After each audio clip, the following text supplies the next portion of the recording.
Welcome all back to a one build battle royale. It is going to be a wild ride, I promise you. We have some absolutely insane builds and matchups to come. We have 4 quarterfinals, 2 semi-finals and a final, all of which will be best of ones. Now, those of you guys who don't know how this system works, you build a build, so you design a lovely little army, and you must stick with that army down to the letter. You cannot change a spell, you cannot change a chevron, absolutely nothing out of place, and you stick with that army for the duration of the entire tournament. Now, a lot of the times, you do see people who like to meme in these tournaments. We've actually made it through to the quarterfinals ourselves with a Nakai, Dread, Saurian, in fact, Shredder of Lustria build, which is absolutely insane stuff. So I'm very excited to hop in, and we're actually up first in game 1. So it's going to be a bit of a weird first battle as I commentate on myself playing, but then we'll be moving back to the usual format. Going to be real good fun. There's a few builds I certainly do not want to meet. My build is certainly all in or nothing. Very terrible against anything meta because guns will shred this to pieces,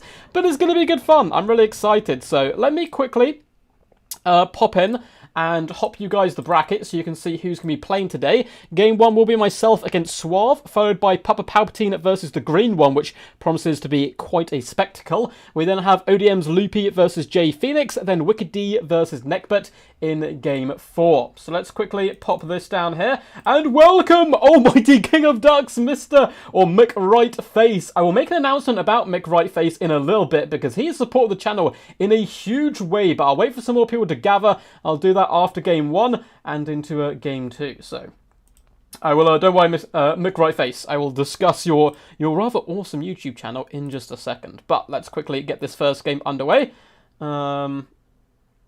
Yes, cool. So I was looking through a load of Discord messages, and we begin. So our build is completely meme-based, but we are looking to try to milk as much value out of Nakai as possible, and we're bringing him with the Shredder of Lustria. Now, he can actually buff the Shredder of Lustria's melee attack quite heavily and give him some resistance for a short duration, so it's not the worst combination in the world. Likewise, we do, of course, have the Star Chamber Guardians to help protect him, and something which won me my first game. So I was up against Skaven in Game 1. I was petrified. I was like, okay, I've instantly lost. Because Warlord Giselles would tear me to pieces, and my opponent actually brought a full ground force Skaven build, but he also had triple gold chevron halberd, so I was a little bit worried for my build safety, but I had something that came in really clutch, and that was the Pterodon Riders, who were able to bomb the opponent on the advance, and we could just kind of whittle him down, and likewise we have a Flying Skink Chief, so our build certainly does have teeth, despite it being super meme. I believe in the game on the bracket above me, there's a full gun Vampirates build, which if I face is an insta-loss. And I think Wicked D is bringing Skaven, I believe, so I'm going to be rooting for the Skaven in that game in some kind of prayer that I can hopefully hold back the tides of demons and evil. What's up, Phoenix King? Welcome, welcome. Duck versus the Rage Pepe. It should be a good fun game. Suave's a very talented player. This is a bit of a weird one, because obviously I'm going to be cast this normally by looking over everyone's builds, but we're actually in our own tournament's quarterfinal here, so you're going to have to see me play, unfortunately, for the first bit. But let's just pop all our units down. Pretty simple stuff. Legion of Shakwa can protect the Shredder, and the Star Chamber Guardians can indeed protect Nakai. Now, one big problem, I assume my opponent, Suave's a very good player, very kind of competitive tournament player, so he's most likely brought Traitorkin, which is an incredible spell. So I need to be a little bit careful of that, and try to go after him as quickly as possible with our little Skink Chief. So we're actually going to sit, like, way back. There's no real need for us to rush this fight. So let's sit, like, right back here, I guess. I don't think there's any reason to advance. And then we just harass with the Pterodons while we can. Seems like the best bet. So let's group up our little troopies. Let's get our Skinkies together. Let's get our heavy hitters together. Our Pterodons, who are quite key. Let's take them off fire at will. I don't want to waste any ammunition, realistically, here, as we don't have a bucket ton to give. We have the Shredder of Lustria, the Beastie, we have Nakai, and we have a Skink Priest. So it's an absolute Chad build. Let's go down and say hello to our boy, the Shredder. Look at him go! Look how happy he is. Little neck scratch. Yeah, go! Look at him. Yes. Shredder did not too much work in my first game, but he did tear out a lot of stuff, which was rather key. And that's why Skaven isn't the worst spot for him to be in. If Skaven has no range, of course. And then we have Nakai, who's just pure, unadulterated, 10 out of 10 peak Chadness here. Look at him go. He actually is quite a big lad. He is dwarfing the Temple Guard, and Temple Guard aren't exactly small troops either. So we're ready whenever Suave is. Should be a good fun game. His build counters mine. He will fight. We will fight to the last bite of cheese. I agree. I 100% agree. So it should be a fun tournament today. I'm actually really looking forward to it. So, yeah, we are outnumbered. I can't remember exactly what Suave's build has. I know he has a Brave Shaman. I don't know how much range he has. Maybe some Raiders. We can deal with those, hopefully, with Pterodon Riders. Centaurs, Thrown Axes are going to be very problematic for us if my opponent's got too many. But good luck, have fun. But there's no need for us to really push the fight. So let's see if we can milk value first from the Skink Chief, which is going to be quite crucial. Come and Suave. Thank you, Aldelmo. I approve. I approve. And let's go. Oh, God. Okay, he's instantly on us with some Centacle, that's fine. Brave Shaman what? Okay, does he actually not have no range? Oh, no, he does. He has Groghu's Wolf's Run, who don't have a weakness to fire. I always think they do, because they have regen, but they don't. It's a dirty lie. Let's just start bombing Goreherds. And he comes in, yeah, we'll Tradekin. Okay, that's to be expected. Tradekin and Brave Scream. So let's just start poking him down with the Skink Chief. And he's going to try and juke and bring his Thrown Axes over to us, which is kind of okay. Thrown Axes aren't great against air troops, so we should be able to juke a lot of it. And we can start getting rid of this infantry. I mean, the infantry is not really that much of a problem for us, though. So let's try to get rid of the Centaurs. I don't know how much damage really that's actually going to do. So let's just move away. And continue to bomb this little guy. Ooh! I don't think you can dodge that. No, you can't. Okay, that's fine. So Tradekin's coming in. Let's just keep shooting. And Pterodons do very little to the Groghu's, it seems. Not much at all. But that's okay. Oh my god, we took so much damage. So much from those Thrown Axes. Jeez! Okay. Okay, let's go retreat the Skink Priest for now. That was insane. Okay, I did not know we would take that much damage for him. Let's get to the high ground now. That is wild. From one unit of Thrown Axes? And those Thrown Axes are ripping our Ripidactyls apart. Or Pterodons, I should say. Let's just keep bombing stuff while we can. Keep willing down the boy. And honestly, just bunch together. Yeah.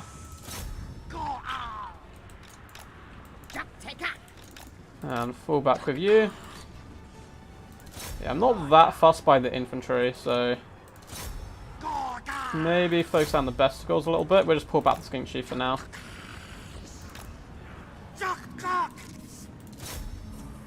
Okay, Centaur's moving away. Let's push forward again. Start hitting you. And then obviously our build is very susceptible to Psycho Charging tactics. So we're basically going to have to work in a blob, but obviously that does indeed mean that the Tradekin's going to be very OP. But I mean, it's Tradekin anyway, right? So we've got our big debuffs. We're just basically going to pile in a big old mess. Which is kind of the way to do this with Nakai. So let's drop that.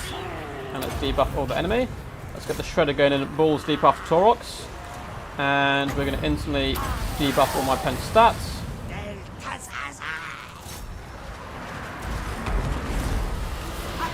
Get him over here. And then we're going to do all our guys like a little immunity. So he's not actually targeting my Skink Chief anymore. He is targeting my Skink Chief. I lied. I lied to all of you. Oh my god, Taurox took no damage from the Shredder. Shredder OP! Declare it. Let's bring you guys back. I don't know if the meme's gonna hold firm, guys. The meme is struggling. Oh my god, Taurox Brass Ball is invincible against the Shredder. Okay. He's taken 0 damage, which is honestly very impressive of him. Oh my god, I know Brass Ball is 40% resistance, but jeez! That is insane! Okay. Well, Taurox is, Taurox at the end of the day. Let's try and take him down. We played this pretty horribly, but honestly, I kind of don't mind. I can then focus on our usual cast-ins. Let's get the Shredder. Hopefully the Shredder can do something to Taurox. You really expect it to actually do some damage, but it's struggling hardcore style right now. It's actually like losing to Taurox. I know it's surrounded by enemies as well, but try and get you out of the way. Yeah, let's go for a bit of a bomb rush.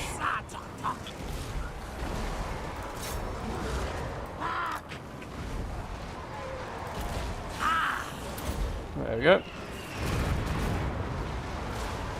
Okay, now we're actually doing some damage to the Brass Ball, but I honestly feel that's mainly Nakai. Let's debuff everything.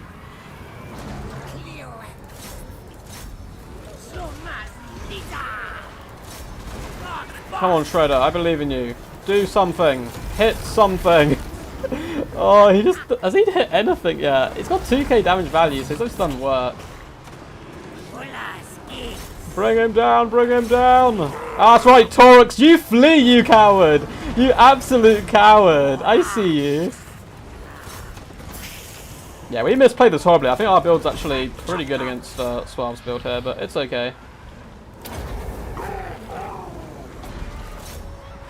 Yeah, I think Amlos is going to kick in. Well, we may have lost, but we did prove once and for all that Torx Brassball is actually petrified of Nakai and simply can't match up to his swagger. Ignore the damage value. That Torx got over double damage value despite fighting against the Shred of Lustria, but did get 3,000 damage value, so I think I was insulting the Shredder a little bit there. 900 and 800 value from the Pterodons, 350 from Star Chamber Guardians, and yeah, basically, we completely absolutely effed up the air core there, which kind of cost us, because in the Brave Shaman, 1.3k value, Treakin is just the best, it's the best spell in the game right now. It's arguably the best spell in the game. It's a very, very powerful spell. The infantry did nothing. Good work with the Centicles, though. 880 damage value, 600, 880 from the Tuskor Chariots. And the Gorku's the Wolf's Run, yeah. Absolute clutch here. 1.3k damage value, obliterating that Alice King Chief. GG. Good luck in next round. Awesome. So we can actually get to casting now. And we will see Suave in the next round. So he will be in the semi-final. But up next, we do have a fight between... I actually need to get the scoreboard up. I realize I don't have a scoreboard. Let's see who we're actually up against next. So it is going to be Papa Palpatine versus the green ones. So hopefully they have a lobby. Let us chuck up a scoreboard quickly. Where are you hiding the scoreboard? I know you're here somewhere. There you are.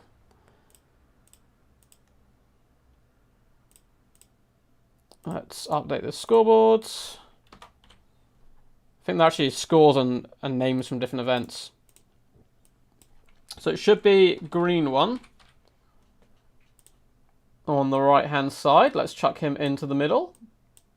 Boop, there we go. And on the left hand side, it should be the might of Papa P. Made a big return recently to the Total War competitive scene and has been absolutely slaughtering people left and right. So I'm very excited to see how this goes. I do not see a lobby though. So let's give him a couple of minutes. If not, I'll see if Papa Palpatine can send me an invite to their lobby.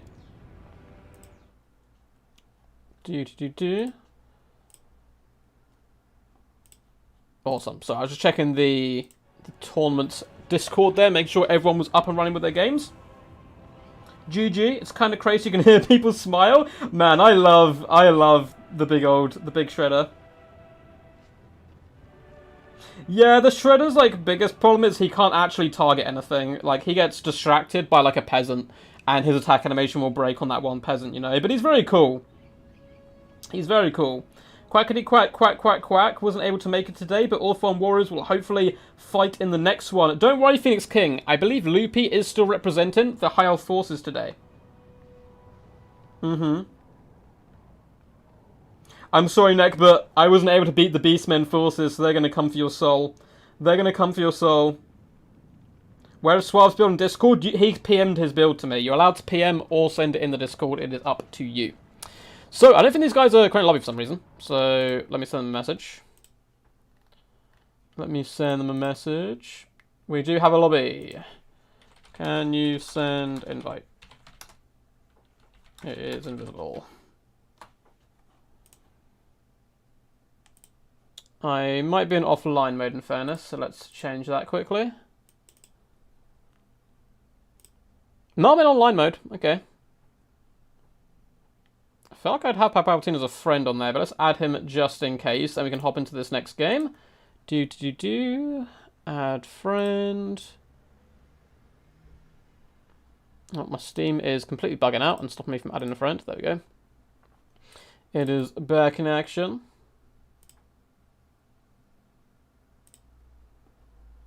Cool. Send invite. Invite sent.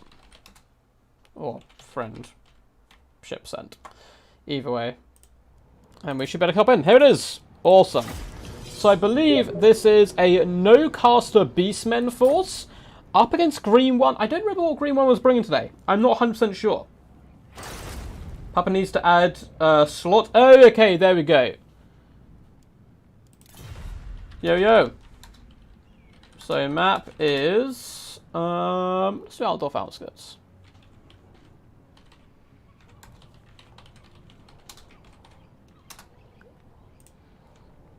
Yeah, so pretty cool news, guys. I'm going to do this before I forget.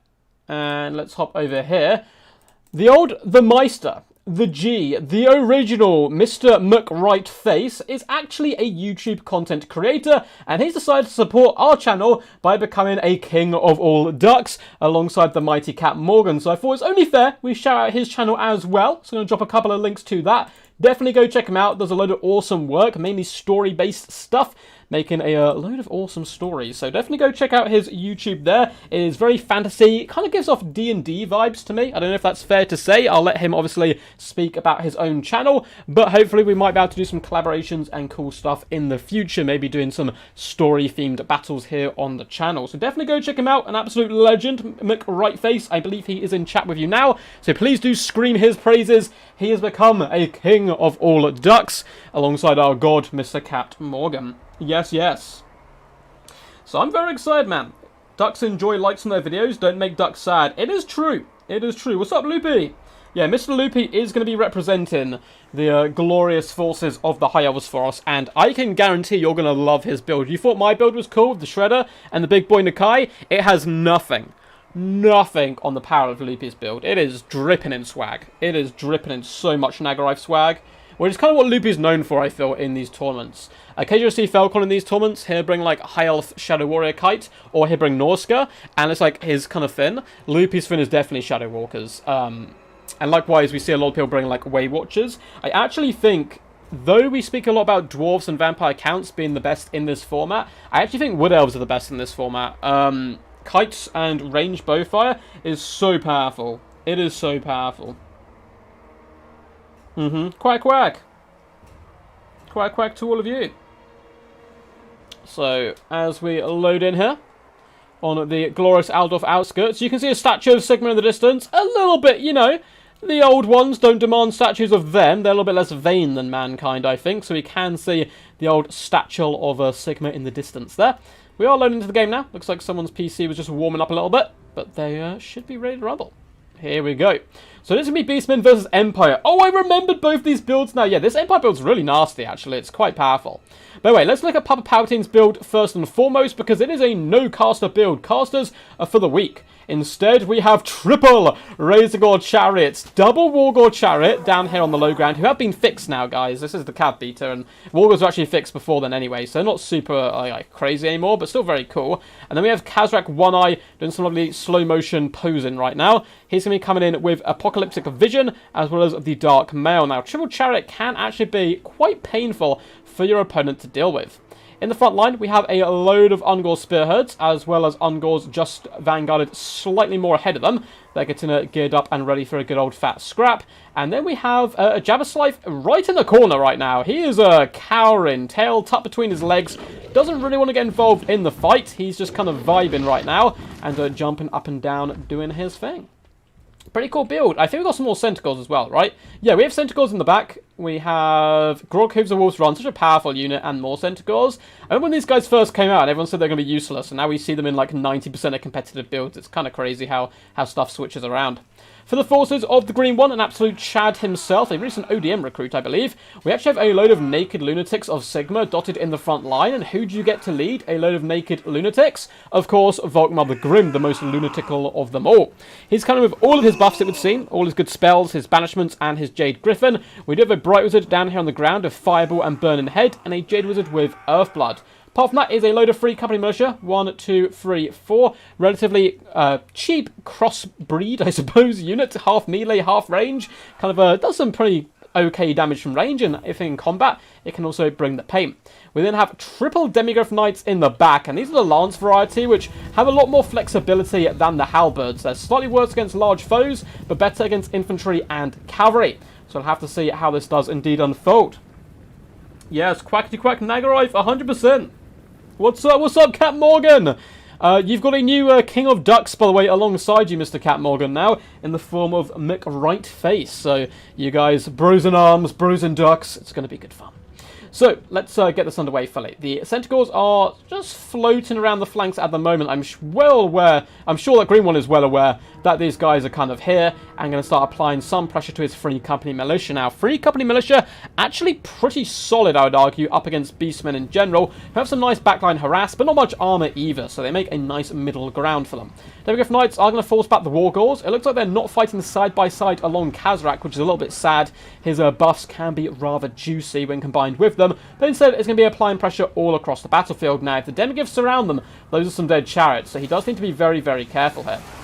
Khazrak should be able to butcher Volkmar the Grim, you'd assume, with his quite decent melee attack, and the Wargor is going to bound in, and now Khazrak's like, flee, flee, you cowards, as the Demigryphs do bound towards him. He's going to need some help, and we do have the Jabberlife moving in, who will be able to support relatively well, but Khazrak does not want to really stop like this. With Grandshield of Faith and all these buffs going down on Volkmar, Khazrak the One-Eye, even with Apocalyptic Vision, will struggle up against those Demigryph Knights who are currently getting buffed to all hell. Centaurs doing some good damage, hunting down Free Company Militia. We have them swooping in from multiple angles now. Grog Hooves the Wolf's Run are trying their best to finish off this unit of Demigryphs, as the Wargors do raid all across the battle line. Jabberlife hops in immediately onto those Free Company Militia, doing some massive damage, and he'll do fine up against the Demigryphs, because they are not the halberded unit here.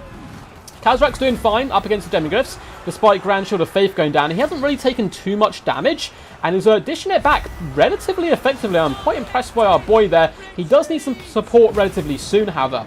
Lovely Banishment does go down. Likewise, a Fireball goes right up the rear of that Wargor, who's currently bursting his way to freedom. He's trying to run for his life right now. Grog Hooves the Wolf's Run are consistently thrown in those axes, doing really lovely damage, and now they can be used to force off this unit of Demigryphs. I think the Beastmen have really got a strong advantage going in so far, as the Gore Herds do engage with the Empire front line.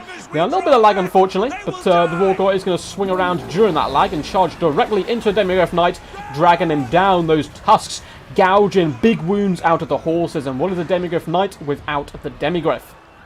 Khazrak One-Eye is actually struggling a little bit. Volkmar the Grim's doing relatively decent damage to him. The Jabberlife's so healthy though in the late game, and the majority of cavalry is gone. Demigryphs are being chased off. Another unit of Demigryphs is being chased off. I don't know if we have anything left that can kill the Jabberlife. I mean, we got fireballs, of course, from the Bright Wizard, but there's a lot of chariots left on the field, and they're all good character assassins. The Jabberlife plus the Wargor should be able to deal relatively effectively with Volkmar the Grim here. Another fireball does go down the line, hits the Wargor relatively well, and the Demigryphs are able to rally around the fire. Unfortunately, they're going to be chased off by Centaurs here, which isn't a good way for any Demigryph to go. Wargors laughing manically as they do so. Looks like Free Company Militia have been sorted out as well. The double caster is just being punted back and forth by the glorious chariots. Look at these guys get sent flying every single time. Now, Volkmar's relatively healthy. We've seen Volkmar carry 1 billion games off his back in the late game. The problem is that's normally against beat-up infantry and cavalry. I mean, mainly infantry as well at that. Not against chariots, because chariots, as well as single entities, Jabberlives do really good up against Volkdaddy, because he only has 20 melee defense, so he's not going to be having the best of times. Khazrak is going to charge in once again. Going to be pretty interested to see his damage value today. And it looks like, unfortunately for the forces of the Green One, the Empire do break and run for their lives. The Beastmen seem to be reigning supreme right now. All of them rallying to the battle cries of Khazrak One-Eye. And down Volkmar goes. Absolutely legendary stuff. A Volkmar campaign army is fun. It's pretty cool. It's pretty cool indeed. That was awesome. I enjoyed that quite a bit. Well played to Jabba the Hutt, aka Mr. Papa Palpatine, taking out Green One, who's a really tough competitor, so getting his teeth sunk into the enemy early. I believe he also took out Dacta in one of the earlier rounds. Was it Dacta? I think it was. So Papa Palpatine seems to be in absolute fire form. Khazrak One-Eye, 2,248 damage value. Torok's who? It is Khazrak's time, and he did really nice work there. 47 kills. 929 and 1,522 damage on the Wargors. No caster build, really going full chub Chad right now. Ungor Spearheads did okay. 400 damage value here, 200s, 300s, just the early hundreds for the ground force. Centaurs formed really well, 840 damage value, 500, 730, and for the regiment renowned, 687. Majoritarily used, though, by Papa Palpatine just to chase off routing units, which was very key. Once he broke those Demigryphs, he did not want them returning back to the battlefield. Jabberlife was relatively full health in the later stages of the battle there, still getting 100 kills and over 1,000 damage value.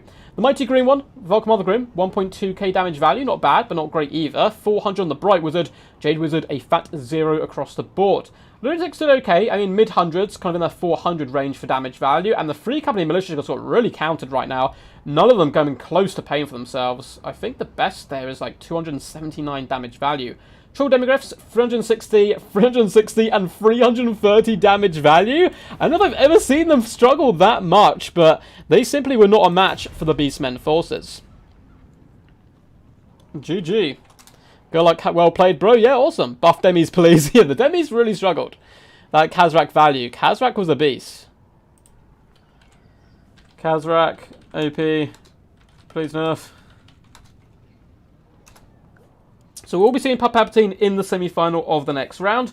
I feel avenged, says Cap Tellus. Oh, for sure. For sure. What's up, Matthew Coffins? Hope you're all good today. Quack, quack, quack, quack, quack, quack, quack power, says Phoenix King. I love it. The Chadzrak Chariot Squad was too Chad, even for the Mighty Mustachio. It is true. It is indeed true. So well played to those lads. Let's look who's up next on the board.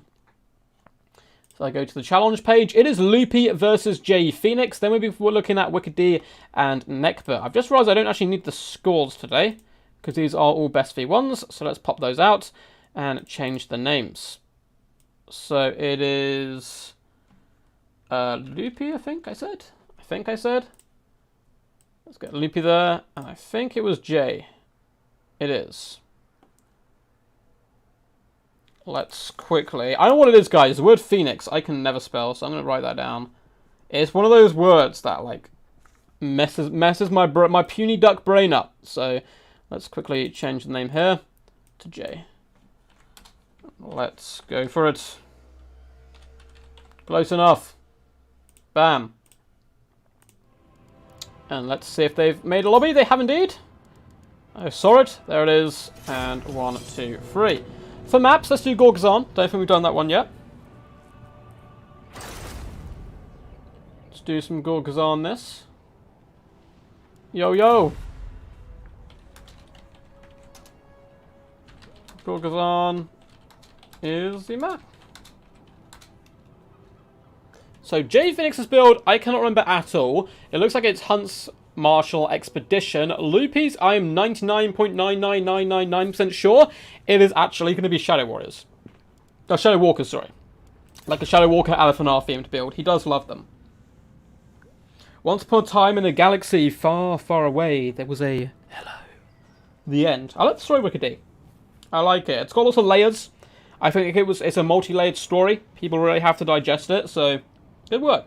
Speaking of good stories, if you do want to see some good stories and listen to some glorious stuff on YouTube, McRightface, the legend himself, there's a link up above in the chat there, does indeed do that type of glorious YouTube content for you. I've been tempted to delve into it as well, so I'm probably going to have a chat with him at some point to do some, like Total War battle stuff going on in the background whilst reading out a story about the battle. I think could be quite good fun. I don't know if that's what people would enjoy or not, but apparently my voice is good for, like, ASMR stuff. I don't really understand ASMR, because I've never really, like, looked into it.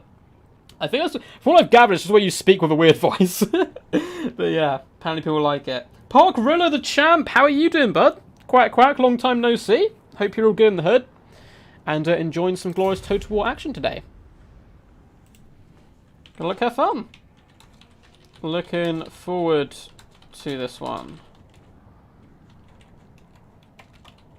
I really am looking forward to this. It's going to be pretty cool. We have even more demigryphs again. We have Free Company Militia. You can see it all on the screen right now. Plenty of counter-skirmishing tools here. So it is certainly going to be a legendary scrap, I would assume. It's too complex for me. The themes explored. They're beyond me. Indeed, Loopy. Indeed. Deep quack. Wicked D. Yes, yes. What's up, Paul? How's it going, man? Hope you're all good today. I'm very excited, man, just to be doing tournaments again. I was going to do a tournament this Thursday. I actually need to put a poll up. I'm going to do it after this.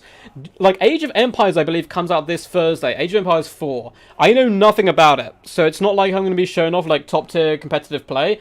But if you guys want me to live stream, like, some Age of Empires stuff on release day, I might do it. The game is very expensive, though, so It might depend on if I can find it at a discounted price. I might be able to find it on like Games Planet or something. In which case, I might use some Age of Empires content as well. I'm not sure. I am like pretty noob at it, so I don't know if it would actually make good content or not. We'll have to wait and see. I'm kind of mulling it over at the moment.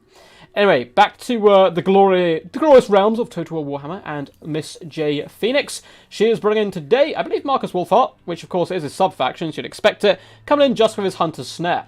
They also have a load of free company militia dotted throughout and double handgunners. Was that triple handgunners? Oh, double handgunners and the Sterling's Revenge. Oh, hell yeah. This is hella gangster. I actually really like the Sterling's Revenge. They're a very fun unit. They do pretty decent armor-piercing damage. Very underrated ROR that you don't get to see terribly often. We've got Double Caster, a Jade Wizard, coming in with Dwellers Below and Earthblood. Nice choice. And then a Bright Wizard just with Power Stone and the Fire Weakness. Why the fire weakness? Is there anything in this build which does fire damage? I am so confused by this Bright Wizard right now. I do not understand what that Bright Wizard's doing with his life, but hey, he's found himself on the battlefield. We do have double Demigryph Knights with halberds this time, so I have to see if they outperform the Lancers from the previous game. For Loopy, it is going to be some real pesky Elvish play. I know some of you guys love this, some of you guys hate it, but when it comes to Shadow Walkers on the battlefield, how can you not love this? So we have a load of Shadow Walkers, 4 units in fact, Alefanar's elite household troops coming to duke it out and get vengeance upon those who have wronged them. So they're going to be in the front line, up in the sky though. We don't actually have Alefanar with an Archmage of High Magic, which is pretty smart because you can bring Tempest to help deal with air pressure. So Tempest, Soul Quench and Apotheosis. We have a load of Knights in the form of Dragon Princes and Silver Helms, and then a ton of Rangers. And for some reason, Rangers always seem to me very Nagarife-like unit. I'm not sure why. They look a little Shadow Warriors, I guess, with the cloaks. But they feel like they suit Nagarife more than any of the other high elf factions or sub-factions, in my humble little duck opinion. Love the sub-faction flag. Double Quack. Hell yeah, Double Quack. A big old beam goes into the Bright Wizard, doing some lovely damage, but it's a bit of a mistake going off this Bright Wizard. They have no spells on them, unless that's a visual bug on my end. Because they are pushing forward for some reason. I don't know what's going on with this Wizard. But the second one does have Earthblood and Dwellers Below. If a Fireball comes out of this Bright Wizard bum, I'm going to be so shocked. So short. Might just be here, honestly, for that Power Stone.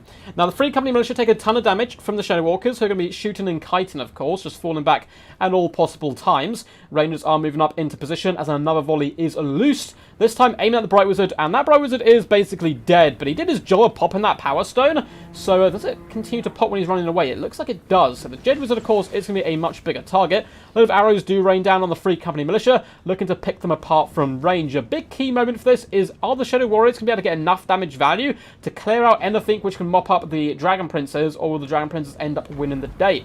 Load more volleys do come in once again onto the Free Company Militia, who are currently being used as pincushion and target practice by the Shadow Walkers. I guess the Shadow Walkers don't have the best eyesight. They're probably mistaking these guys for Dark Elves right now, because they are absolutely demolishing them. Now, Marcus Wolfhart's trying to countershoot where possible. You see the Archmage High Magic up in the sky has taken some damage, but nothing considerable. And when the Shadow Walkers get punted back, they still actually have all of their models. They get healed up by an Apotheosis, which is a rather lovely play there, coming in by Loopy, who's going to continue to fall back towards the high ground, trying to make Obi-Wan Kenobi as proud as possible. Bright Wizard's still running home. He's got a long way to go. I think we're currently in green skin territory, so he's probably not going to make it back. Free Company Militia do get an Earthblood, but unfortunately do rout. Likewise does the Jade Wizard. Demigryphs are now starting to force up, and they need to be ready to counter-charge the Dragon Princes where possible. And it looks like we do actually have a Hunter Snare go down on the Archmage. Is there much range that can counter-shoot back? Free Company Militia are starting to push in. Hunter Snare does not last a ridiculously long time. We also get a Apotheosis to try to heal up any damage that is taken. And Marcus Wolfhart is just Boromir up there, a load of arrows in his chest. He somehow survives though. Look at all the arrows sticking out of his shoulders. He's not having a good day. And the forces of the Imperium do march forward though. It looks like swordsmen are taking considerable damage now. One ranger is simply going to move into combat just to start to slice and dice where possible. Free Company Militia are on their way back, but it's been a really rough start. Jade Wizard's gone. Bright Wizard doesn't have any spells. He's panicking. And the Free Company Militia continue to get gobbled up. Dragon Princes come in with a lovely lance and strike onto the spearmen, doing some pretty decent damage. Never worry to chuck heavy cav into spear units like this, like low tier spear. Yes, they have that bonus versus large, but as long as you don't stick around too long, you can do some really good damage. Now, the Dragon Princes are taking some considerable fire. Sterling's Revenge is shooting in, likewise are the Free Company Militia, but it's a bit of a bait. You know, you've got to move forward to shoot the Dragon Princes, and as you do that, the Shadow Walkers just pop your mind, and it looks like, yeah, the Sterling's Revenge are getting revenge upon themselves. Very close to breaking, but the next volley actually goes into their brothers instead. Dragon Princes fall back. Lovely cast of Apotheosis, and this is a real masterclass so far in how to play skirmish High Elves. Dragon Prince is going to come with a downhill charge straight into those Demigryphs, but Demigryphs rather wise going to pull back their good management by J Phoenix, as Spearmen do push in to try to assist where possible. We still have a load of Free Company Militia who can of course shoot in. Shadow Walkers are starting to run relatively low on ammunition, and the Demigryphs are doing okay. Without the healing though, it's a little bit more problematic, but double Demigryphs will easily chew through the double Dragon Princes, so they just need to avoid the bow fight as long as possible, and all of a sudden Loopy could find himself in some pretty sticky water. And the Demigryphs, though, they're kind of being super aggressive right now. They've got a very low model count, so every model that goes down is very problematic, and it looks like they're going to get pinned in by the Silver Helms if possible, and allow the Shadow Walkers to finish the fell deed. Spearmen are poking, trying to drag down the Dragon Princes, although they're having a bad fight at the moment up against the Rangers. Luckily, we have some Free Company Militia. They are shooting in, doing some okay damage to the Princes. A lovely Hunter Snare goes down. Really lovely catch there by the Empire, although it doesn't look like the Dragon Princes give a damn about your Hunter Snare. They're still going to waddle forward a little bit and then get stuck once again. Not sure what that is all about. The Demigryph Knights are looking a little bit good right now. Still 24 models, though, which is good news for them. Marcus Wolfheart is alive, but looking a little bit worse for wear as the Free Company Militia continue to shoot in. In the distance, Demigryphs actually do lose to Dragon Princes, but it's because they got sandwiched between them and the Silver Helms. However, there was Halberd support nearby, so you'd expect the Empire troops to do a little bit better. Looks like Silver Helms are broken, but that's a good trade for Loopy, in my opinion, with Jay losing the Demigryph Knights. The Halberds are pushing forward, trying to drag down the Dragon Princes, and Halberds could be a very big problem in the later stages of the game. However, the Rangers are still so strong, and they're really carving their way through the enemy. Dragon Princes are in the back line. We got Free Company Militia who are returning. Now, where is that other unit of Demigryphs? They're trying to hunt down Rangers, which is honestly a pretty decent use of their time, because the Rangers are slaughtering all the infantry at the moment. Look at the Demigryphs go as they bound across the open plain, back towards freedom and also towards death, trying to hunt down the Dragon Princes, who lance themselves through one unit and instantly carry on that charge directly into the second one, shattering one unit, and it looks like to break the second unit. Marcus Wolfheart, unfortunately, is getting sniped by the Archmage. A little bit risky, though. There are some Dragon Princes with halberds nearby. If they can turn and engage and surround the Archmage, maybe they can drag low the evil High Elf regime, but army losses is kicking in, and it looks like Loopy will be advancing to the semi-final. Well played. Well played. That would be a tough one to fight as the Empire for me there. All High Elves are pretty low. Change my mind. Ooh, Kelligar. Is that a height joke from a dwarf? That's an interesting choice of words, Kelligar. So, J Phoenix, she did really good with what she had. I mean, 440 damage value on Marcus. I'm so confused by the Bright Wizard. But yeah, the casters got sniped out. It's really hard, tough. Even if you bring two of them, this is a very squishy Hero and Lord core, so there's a lot of sniping potential which can be brought. But I do like the idea of bringing double just to try to get value where possible. Spearman did okay. 400 damage value was the highest, though, from all of them. Swordsmen and Halberds as well really struggled. Just couldn't get into the fight. Free Company Militia, all of which struggled. Handgunners struggled. Was there anything which paid for itself? 520 on this unit. Demigryphs 780, 568. It was a real hard count pick, I think. And this can happen in these type of tournaments, of course, where you only have the one build and you have to stick with that build for the whole tournament. It can mean a little bit of, luck and RNG as well, but that's part of the fun of these events. As for Mr. Loopy, Archmage High Magic, 1.3k damage value. Very well played, sir. Rangers, 730 damage value, 196, 500, 360, and all relatively healthy in the later stages of the game. Loopy, I think, is a very good Wood Elf player as well, if I remember off the top of my head. This falls directly into that Waywatcher Protect mode. 1.3k, 1.4k, 1k and 1k damage value on the Shadow Walkers. Beautiful stuff. They're also pretty decent melee combatants, and they, got in the upper tens of kills here. Nearly 80 on this unit, 71, 105 and 90 kills. They did a really solid job, just targeting down key units, which the rest of the build would struggle against. Silver Helms, 770 damage value, 890 and 500 from the Dragon Princes. Not amazing stats, but they would use well to pin in the enemy and allow the Shadow Walkers to shine. GG's. GG. See you in the semis. Awesome stuff. Yeah, that was going to be rough.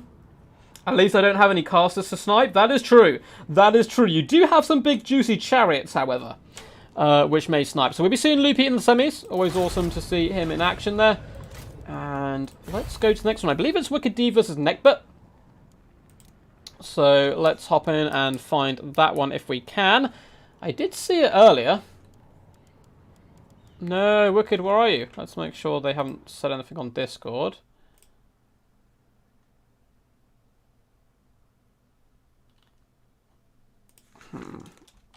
Wicked. Can you send me an invite? I can't see lobby. I'm pretty sure we're friends on... Oh, there we are. Oh, let's actually... Let's change the scoreboards before I forget about it. So on the left, let's put Wicked D. Also known as the Evermod. He's like a mod on every single YouTube channel involving Total War Warhammer. If he tells you different, he's lying. He has superpowers. I'm pretty sure he's a CA spy. There's a load of cool stuff about Wicked D. So let's give him a big roar as well. Try to summon the power to claim a victory here. Wicked D has unfortunately not been able to play in too many of my events recently just because of scheduling, so it's very cool to see him back here, as is Neckbert. Neckbert's been playing in a lot of events, very talented undead player, which does, of course, break my living heart, but still is a, you know, does love his vampire counts, loves his vampires, and to be honest, I am more interested at the moment in vampire play than vampire counts, probably. Map-wise, let's go River and Maxon. River and Maxon for the map. Also, hello. Quack, quack. So, I believe it's a gun build from Neckbert. I can't remember what Skaven build it is from Wicked D. But he's going under the name of Dr. Kite today. Firewizard was a mistake. I was messing around with the build before sending and didn't realise it had nothing until I loaded the first game. Yeah, I was like, this is like the biggest brain plays I've ever seen. There's a Bright Wizard with no spells. This is beautiful. I have no idea what the plan is, and it didn't work. Yeah. Damn, that was a clinic. Yeah, noob. That was a clinic by Loopy. Very well played.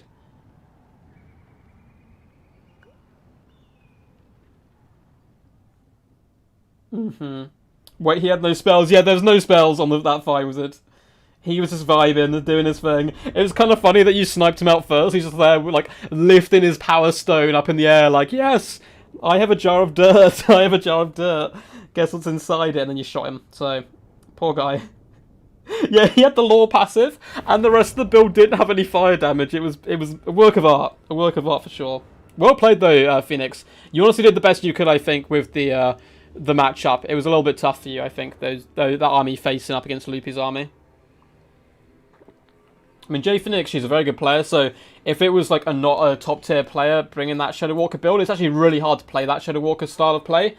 Then maybe they would have had a chance, but unfortunately, Loopy's an absolute beast, particularly with Nagarife, so... Alright, let's have a look at the build. So, it is, I believe, a gun build, if I'm not mistaken. Yeah, we have Count Noculus, the dreaded undead drowned man himself, coming in with Invocation Heck and Raised Dead.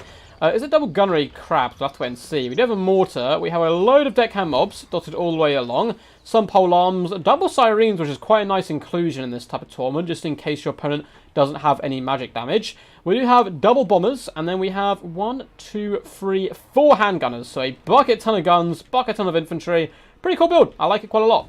We also have deck gunners. I don't think I covered those. We actually have triple deck gunners as well as all those handgunners plus bombers. It's a very much I'm going to sit back and shoot you in the face style of approach.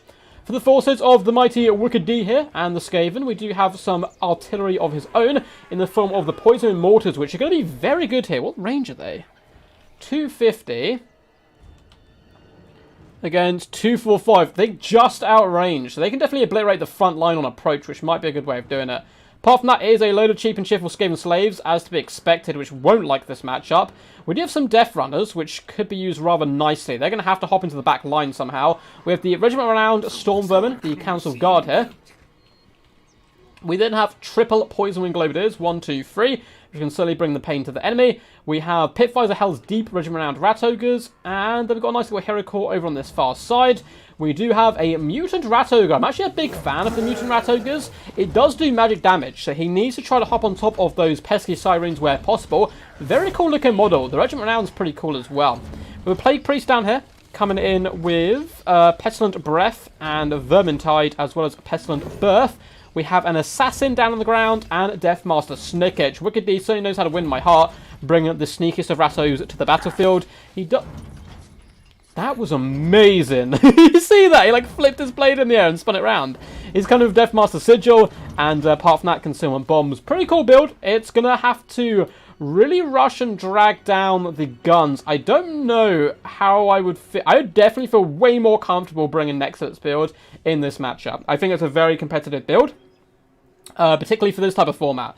The thing I've noticed the most in this format is go gun heavy if you want to win. Go very range heavy, whether it's skirmish cav or foot range. It counters more than any of the other kind of formats do, I think. These tournaments are very luck dependent. Yeah, for sure. I mean, it depends also a little bit on the players. Like, a lot of people go all in. For example, Loopy's build there of the Shadow Walkers is very risky to a point.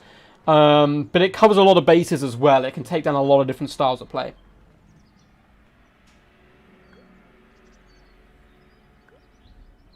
Anyone that takes a line of free company wins in the book, though. That is true. That is true. Let's go Wicked DBD. DBD. Love to see it. Yeah, this tournament is a fun tournament. I was going to start Death Before Dishonor Season 10 on Thursday, but Age of Empires is released that day, so I'm assuming a lot of you guys are going to be busy playing that, and I might do some Age of Empires content instead. I'm not sure. Next week, we've got a little bit of a special stream, actually. We're doing a birthday stream, because it's going to be my birthday, which is pretty cool. I'm old. I'm turning into an old ratto, or an old lizard, I suppose. I'm more of a Lizman player than a Skaven player. And then I'm going away for the week, so there's only probably going to be like one live stream next week, probably on the Monday, maybe one on the Friday as well, but who knows. Anyway, let's get this battle underway. Count Oculus is trudging forward. It looks like he's moving through like slicky tar or something. He was moving so slumberously there, but he's going to be lining up some shots. Not the best targets really for him to aim at so far. Poison Wing Globadiers will be the ones to try to take down. I do like the fact the Poison Wing Mortars are whipping up and around this flank, looking to bring pain from afar. They can actually probably sit on the edge of the trees for a little bit of cover. Plague Priest, Mutant Rat Ogre, and the Pit Fighters all waiting in deep reserve here, and there's so many guns around. It's going to be really tough, I think.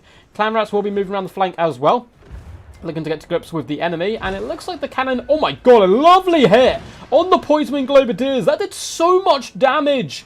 It looks like they were actually lined up in a line rather than, well, yeah, lengthwise rather than widthwise there, and took a load of damage.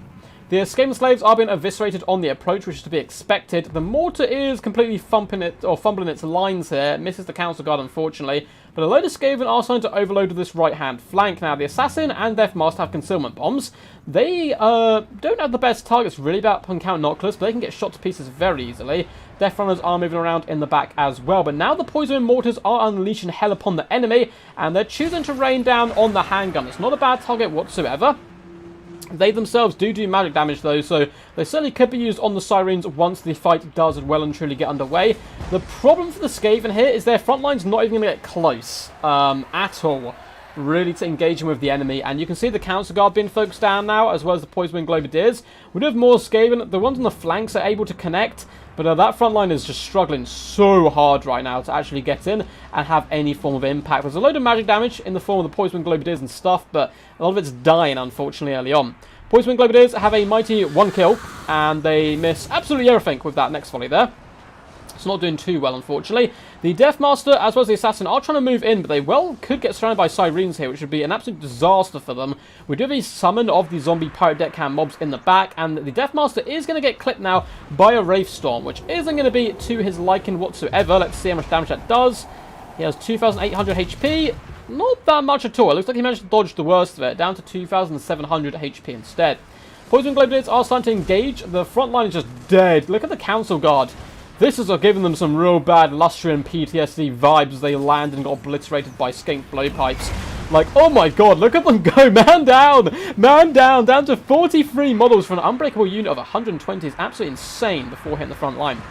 A lot of shots are coming in. Those poison mortars don't seem to like being very accurate. Mutant Raggers are forcing their way into the back line now, trying to shut down these gunners. And a Deathmaster Sigil does go down on Count Noctilus. I don't think the Assassins are going to be able to force their way through onto him, however. Death Runners are chilling in the back, but unable to connect on any real targets.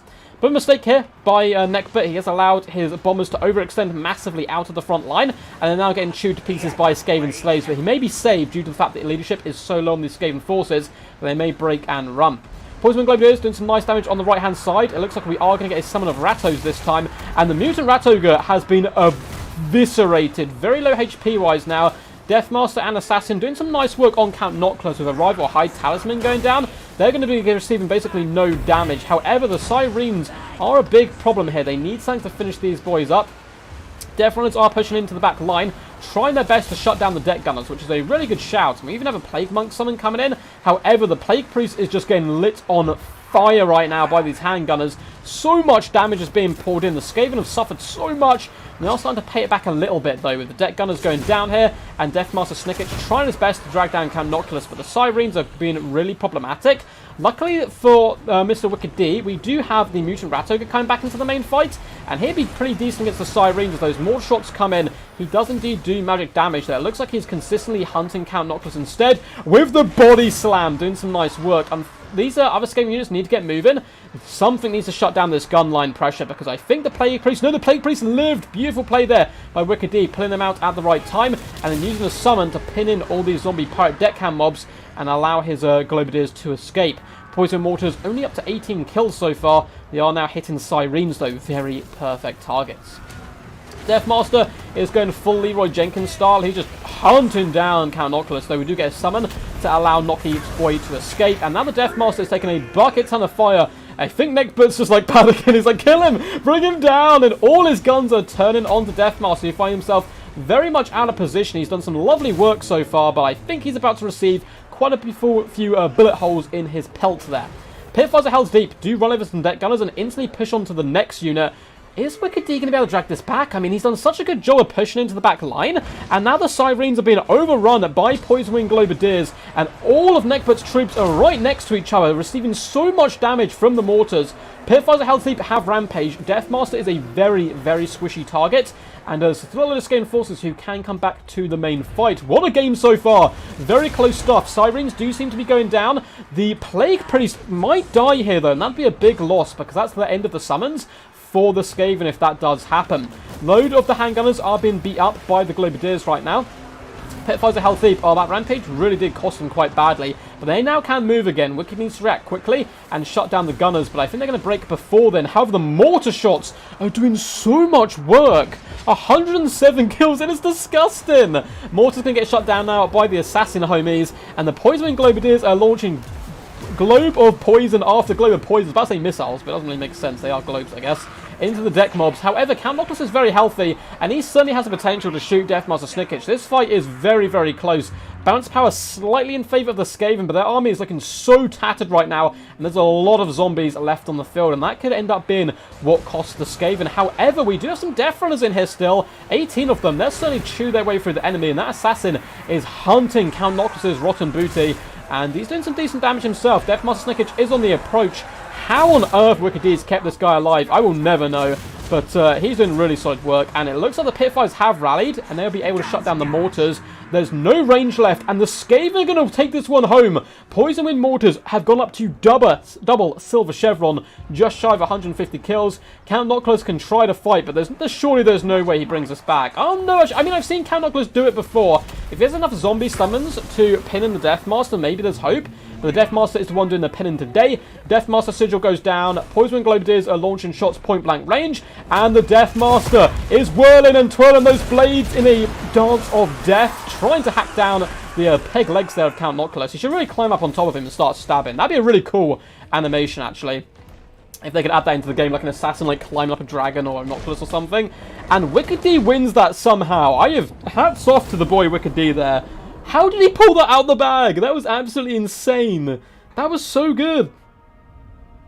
That was so good. I mean, he took horrendous amount of firepower on the way in, but a lot of it was on his Skaven slaves, and a lot of the key units managed to survive. Beautiful game, both by Neckbert as well. Neckbert looked like he had it in the bag. He had his foot on the throat of the Skaven force, but he could not quite kill the Deathmaster, who ended up, oh my god, 3,433 damage value, over 15k damage dealt, and 95 kills. That was some impressive stuff, Mr. Deathmaster. 466 on the Assassin, applying good pressure. Only 240 on the Plague Priest, but some really lovely summons came in clutch when they did, helping protect the Poison Wing Globadiers, who otherwise would have been shut down, and that would have been GG's. Infantry did basically nothing. Death Runners just shy of 400 value. 73 on the Counter Guard. Might be the worst I've ever seen them perform. 12 damage value on this unit, Poison wins. But the others, 582, 901. Big kills. 108, 146 kills. The Poison Mortars, 2,771 damage value, 149 kills, over 29k damage dealt. Slow start by them, but they certainly did really well.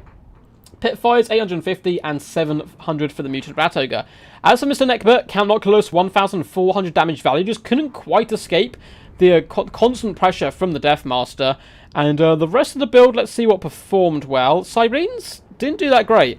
There's quite a decent amount of magic damage on the field here by Wicked D. So just shy of 500 value and 132. Bombers did not do amazing either. 286 damage value and 195. Handgunners, again, not amazing. I mean, 958 damage value is pretty solid and 500's good. As for the Deck Gunners, 840, 780 and 800 damage value. They performed a bit better. Mortar, 589. GG's. GG. Wild game. That might be my favourite game so far.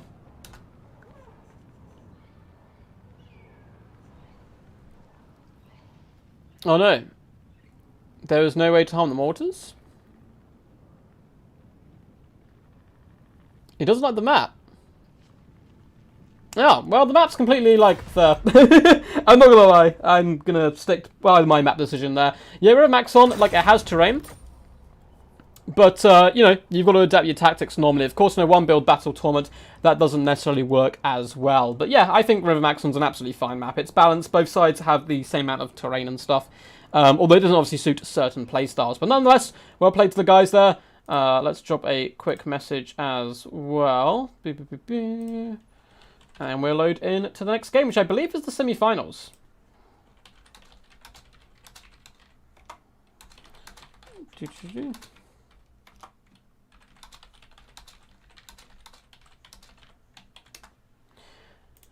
Cool.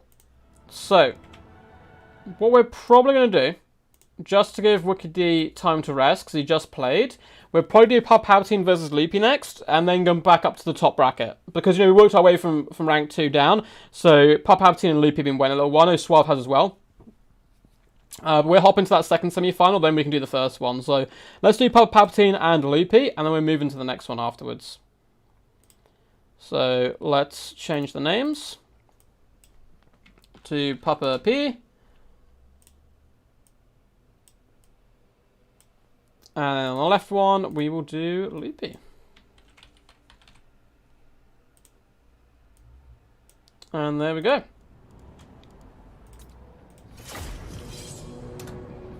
Oh no. They've done a weird password. Let's send them a message.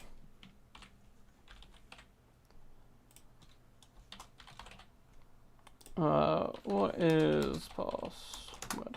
We'll see.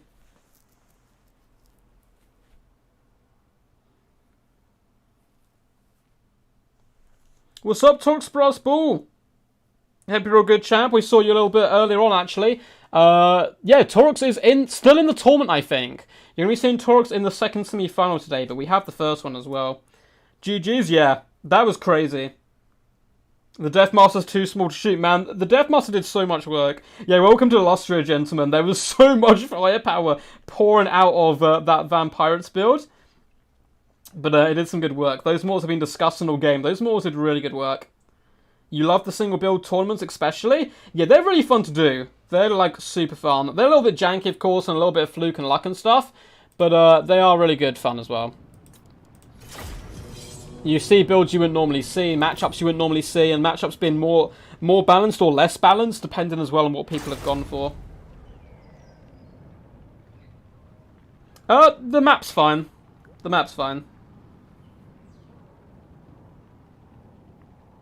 It's like even on both sides, you know. Yo, yo. Let us do Pillar of Bone, I think. Pillar of Bone, please, lads.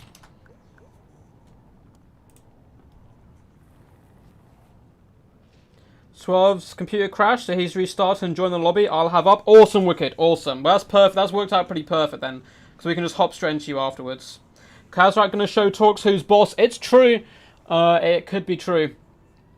Mr. Palpatine here on the right-hand side, under the name of Jabba the Hutt, does actually have a Kazrak no-caster build. No-caster build.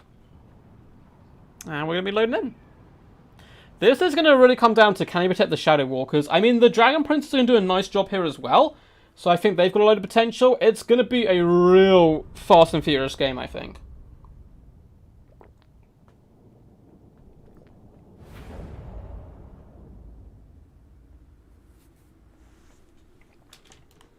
And here we are on the beautiful Pillar of Bone. As you can see, the map is named after this pillar, which is erupting up from the earth, kind of like a tooth erupting there from the crust of this glorious greenskin plains. I would hate to live here personally. It seems like it would be very hot the entire time, and there'd be a load of greenskins trying to eat your face every other day, which probably wouldn't be for the best. I do love, though, the greenskin. They're artists at the end of the day. I know we speak about greenskins only wanting war, but they come in with their own constructs and stuff. Yeah, Cat Morgan. So you have pre-built armies in this tournament, and you have to stick with those armies. You cannot change them in any way. So you can't even change chevrons, you can't change spells. That's why, unfortunately, Jay Phoenix earlier on had made a mistake where they bought a Firecaster without spells. They just had to keep it. But I mean, that Firecaster will live on in my heart and memory, I think, for a long time. Just for the fact they had the give extra weakness to fire and then no fire damage in the build. It was pretty funny. So for the Forces of the Loop, we've already seen these builds, so we'll go over them pretty swiftly here. We have double Dragon Princes as well as some Silver Helms. Archmage high in the sky, coming in with Tempest, Soul Quench, and Apotheosis. A load of Rangers, and 4 Shadow Walkers. Soul Quench is going to do so much damage to those chariots. For the Forces of Palpatine, he does have Jabba the Hutt, which is the Jabba Slife here, as well as a double Wargor and Kazrak. They're hiding right up the end of the Jabba Slife. Try to save them from taking any damage where possible. Load of Ungor Spearherds and Gore Herds. And honestly, the Ungor Spearherds might really struggle in combat against Shadow Walkers even. They do have 120 of them, so they've got the numbers, which is good news for them. We have Centaurs, 1, 2, 3, as well as the Grog Hooves of Wolf's Run. Again, a very pivotal unit here, and shutting down all these troops. And you can see Kazrak's being super sneaky. He can actually Vanguard deploy, and he's hidden. He's hiding in the forest on his chariot, trying to wait to the later stages of the game. Ungor Spearhead's going to get super aggressive. This could go really well or really badly for them. The problem here is, yes, the Shadow Walkers can deal with them quite well, but, oh no, they can deal with the Shadow Walkers quite well, but Dragon Princes could cycle charge them as well into the Infinity Realm. So it's going to be a fun game. Yeah, that's the way how tabletop tourneys kind of work. The difference between this and a normal tabletop tourney is normally there's special rules in tabletop.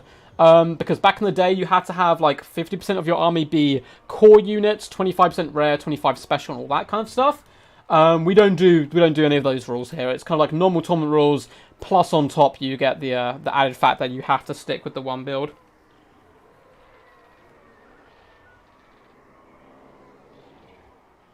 That's why all Firecasters shall be issued a torch for emergency fire damage. See, Playpaint knows exactly what's up. He knows exactly what's up. Being even doesn't really matter when the factions playing on it aren't even. I suppose so in like this type of format. But yeah, if in like a normal tournament, something like Road Maximum's fine because you know about it beforehand and you do the pick and ban system and so forth. In a tabletop tourney, yeah, it's a little bit rough, of course, for certain forces. But, you know, I don't think that was, like, the deciding factor or something in that fight. I think it was Deathmaster hopping on top of Count Noctilus and not being able to take him out. Shadow Walkers do a cheeky little volley onto the Ungor Spearheads, which is basically wasting ammunition. I mean, it's still good to kill these guys, but the Dragon Princes are going to have no qualms about butchering all these Ungor Raiders as much as possible.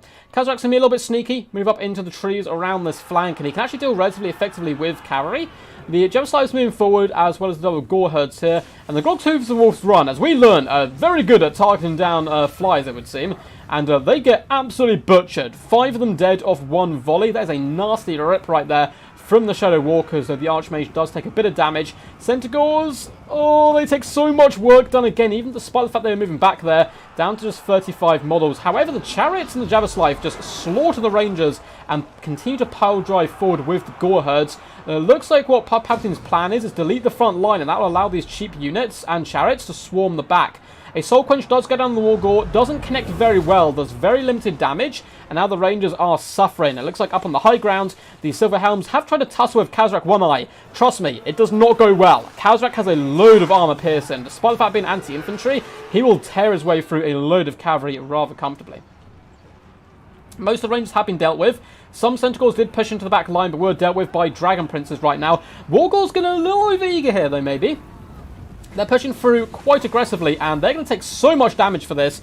They have 100 armor, which is good, but not amazing. And I think they should wait for the majority of their force to catch up right now. They're gunning after those Dragon Princes. I suppose being surrounded by the Princes might save them from the pressure of the Shadow Walkers. Another volley is coming in, trying to finish off that injured Wargore. If they can get some good line of sight, and it looks like Loopy is moving his Shadow Walkers around this right-hand flank to do that, that could be a dead Chariot. So I think pushing them both forwards like that was a little bit of a mistake. But now he's trying to make up for it. Wargore's running over Shadow Walkers here. We have Centaurs pushing into the back line. Khazrak is slowly draining down the Dragon Princes, who have taken the position here of those Silver Helms. Soul Quench does hit the Jabberslave, but he cares not for your petty magic elf. He's going to continue to push forward.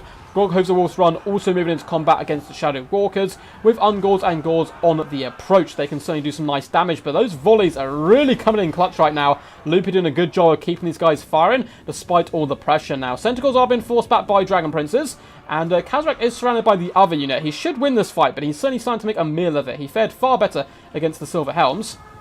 Shadow Walkers are applying so much pressure to the Jabberslave, though the Gore Herds and Ungors have now caught up, and there doesn't seem to be much cavalry support incoming. We do, however, have the Archmage. Jabberslave's doing so much work right now, and he's actually going to start terrifying a lot of these Shadow Walkers who are being pushed right to the edge of the board. So if they do start to break, this could be very problematic. Look how Palpatine is ushering this entire high elf range force into the sides, so that they could indeed be forced off the map. We do, however, have 41 Dragon Princes on the return. The other units being finished off by Khazrak, but if these Ungors may go down here, Spears are trying to counter-push the Dragon Princes, and this Wargore needs to finish off these guys. A lot of them are starting to rally. We still have Gore Herds pushing them back. They're all starting to waver. One unit is about to be gone. Its leadership is -11, so that's gone. This second unit is probably doomed, and it looks like the Beastmen Bloody Herd, no magic, OP build, might be able to seal a victory here. Dragon Princes get finished off by Centaurs, and Khazrak One Eye is going to be falling back.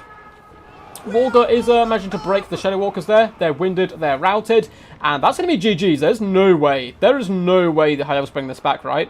Like, all Dragon Princes going down. Khazrak One Eye is still very, very healthy.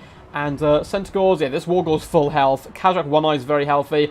We are going to see a big fat Soul Quench come down. Maybe go for a bit of a super kill. Nope, it does kill a Wargore, though.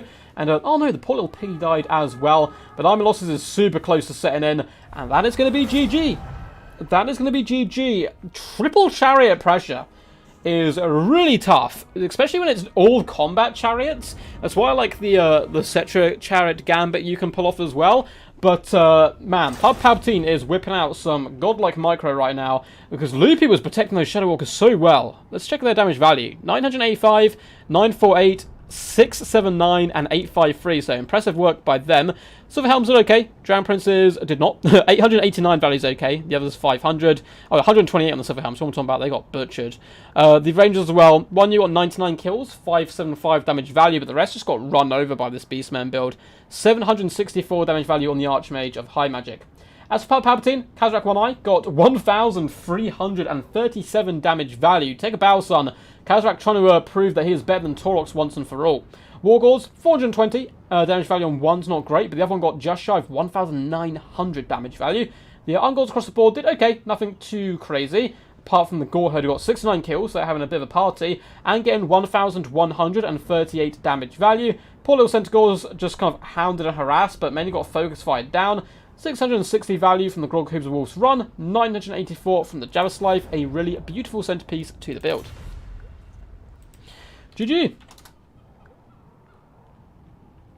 Outmapped indeed. I mean, I add in small maps, I add in medium maps, I add in large maps. Of course, players who like to kite only like large maps with no terrain, and players who like to rush only like small maps. So I add a little bit of all of them in. Can't make everyone happy, but it is what it is. Nice game. Nice map pick. Man, it's used in tournaments for about, I don't know, 3 years now by me, so it should be expected, I suppose. But that's the risk, I guess, of coming in with a full kite build, is you might come up against a build good to counter in yours, which Palpatine's, I think, was actually a relatively even build, but you might come into a rough map as well for your forces. But likewise, you can come with a rush build and, you know, face on Oakenhammer, for example, which we saw earlier on, and you just get, you know, just instantly lose, basically. So let's hop into the next one. We will open up the names again. So this time it is going to be Mr. Wicked D versus Mr. Suave.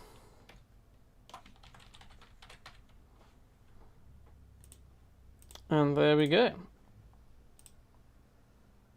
Thank you. Awesome. So it's replying to Mr. Wicked D there. I believe he is going to be opening up a lobby for us. And Suave the Wicked D. Awesome stuff.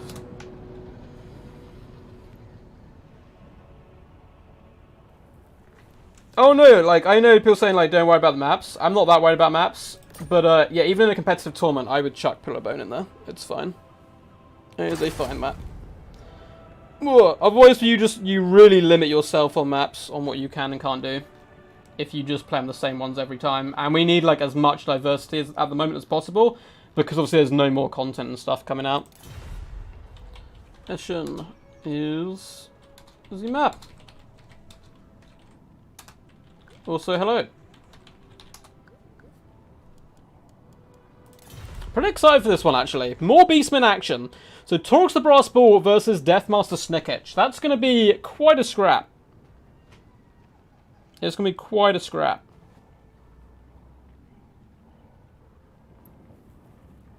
Come on, Aldelmo, we saw DVD around these parts. Rebane coming in with his mod powers. Just like, hey, we only spread DVD propaganda here. Oh, Suave might be getting a drink or something. Eshin's a pretty cool map as well, so it looks like, yeah. I'm trying to remember what Suave's build was. We saw it quite long ago. It beat me in the quarterfinals there. I got very lucky in the round before the quarterfinals. I came out against Dr. Jellyfish, and my build just countered his, unfortunately.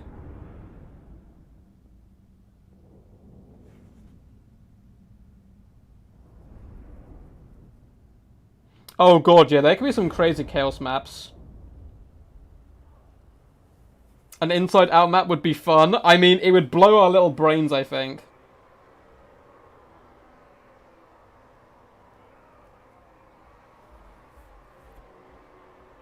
That's the one touched by Zinch, Eastern Chaos Waste. Maybe we'll have to pull it off at some point. One of the funnest tournaments we've done, though, in Living Memory, or the King of the Hill, was playing on maps that were really unbalanced.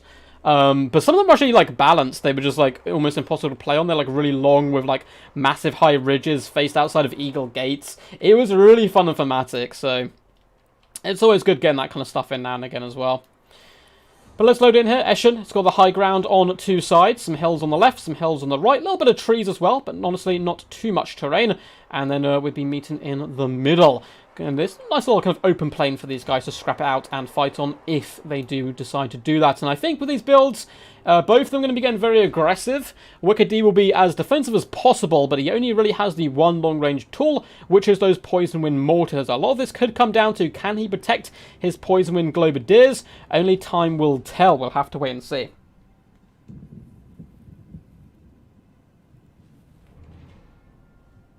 Yeah, you can play super defensive on this map, I agree. Like, you can sit either up here on the left, or you can sit up here next to this little bit of trees and actually hide some other units down here. Often you'll see the battle actually take place on this left-hand side of the battlefield, because neither really want to give up the high ground. So what we're going to do first is cover Suave's build, as we haven't seen it for quite some time. And we actually didn't get to cover it fully last time, I don't believe. So we actually have Torx the Brass Bull, looking pretty ferocious as always, roaring, screaming, and trying to get himself pumped up and ready for carnage. We do have the Butchers of the Calvin Guard, Regiment Round and Monitors down here on the right. And then we have Chaos Warhounds, Goreherds and Ungors dotted all the way along, with some Warhounds in there to boot. So a nice little bit of mobile pressure. It's going to be a good fun build. We do have a Brave Shaman, of course, coming with Traderkin, arguably the most powerful spell in the game right now. I think it is really like matchup dependent and so forth, but it's certainly up there. It is so powerful. He's going to be escorting Torx Brass Bull. Let's get a nice little close-up of our boy. I don't know if Torx is still in chat, but there you go. Look at him go. Look at him go. He's just super psyched to be here and have a blast and a whale of a time. I've got, Bestigors in the mix. I quite like that he's mixing one elite unit, just in case he needs their punch. We also have the Tuskor Chariots in the mix. For the forces of the Skaven, it looks like we are going to be seeing a defensive formation. A load of Skaven slaves just buckling up the front line and trying to hold back the tides of the enemy. We also have the Council Guard, Regiment Renown there. We have Death Runners and Clan Rats to make a little bit more of a solid formation. Triple Poison Wind Globadiers, 1 unit of Poison Wind Mortars, and then of course we have the Assassin Deathmaster combo, which is quite a classic combo. I actually need to start playing Skaven again. Once the Cav Beater is gone and we can start playing quick battles and stuff, I might just like blurst out playing some Skaven and have some fun with them, bring some wild builds. We also have a Mutant Rat Ogre up on the high ground and a Plague Priest coming with the summons, as well as the Breath Attack there. Gonna be fun. It really is going to come down to can the mobile elements be shut down by the Poison Wind Globadiers. Torx is still here. Awesome. Awesome, awesome.